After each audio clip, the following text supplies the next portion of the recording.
तो ये तारीखों का ऐलान हो गया है और ये तस्वीरें आपको हम दिखा रहे हैं छत्तीसगढ़ की 7 नवंबर और 17 नवंबर 3 दिसंबर को मतगणना हो जाएगी। रिजल्ट सबके सामने आ जाएंगे।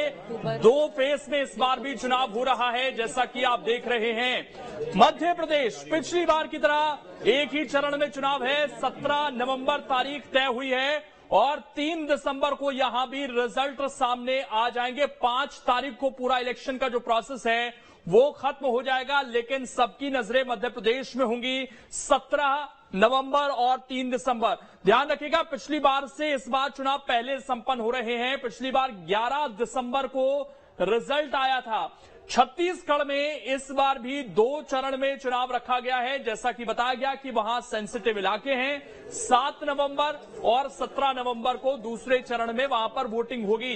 ये छत्तीसगढ़ की हम तारीख आपको दिखा रहे हैं, इसी का इंतजार हो रहा था। और 3 दिसंबर इस डेट को नोट कर लीजिएगा, क्योंकि 3 दिसंबर को तमाम जो चुनाव लड़ेंगे लोग, उनकी धड़कनें तेज रहेंगी और ये तय हो जाएगा कि इन 5 राज्यों में किसकी सरकार बनने जा रही है।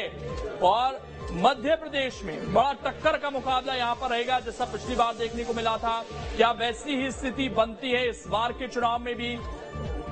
दूसरा सवाल, एक छत्तीसगढ़ को लेकर भी एक तरफा चुनाव था पिछली बार, 60 से ज्यादा सीटें, सोचिए 68 सीट तक कांग्रेस पहुंच गई। छत्तीसगढ़ के इतिहास में सबसे बड़ी जीत दर्ज होती है।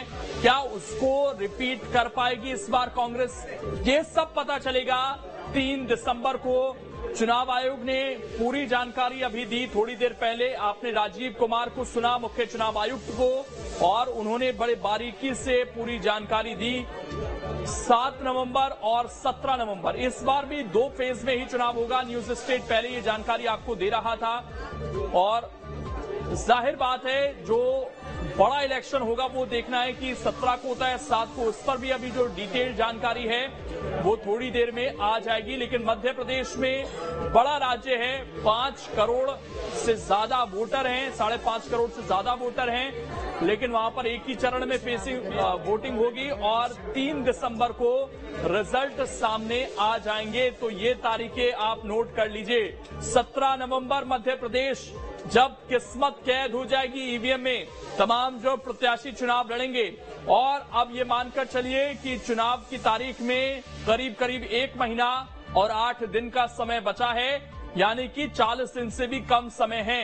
अब प्रत्याशियों को अपना प्रचार करने का, वोटिंग से 2 दिन पहले जो प्रचार है वो थम जाता है।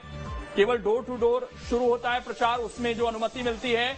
और पूरी व्यवस्था चुनाव आयोग की तरफ से यह है कि ज्यादा से ज्यादा वोटर टर्नआउट हो इस बार। इसीलिए चुनाव आयोग ने कहा कि हम पूरी कोशिश कर रहे हैं कि ज्यादा से ज्यादा जो लोग हैं वो वोट डालने आए। ये आपको हम तारीख दिखा रहे हैं जो यहां पर डिक्लेयर हुई हैं चुनाव आयोग की तरफ से।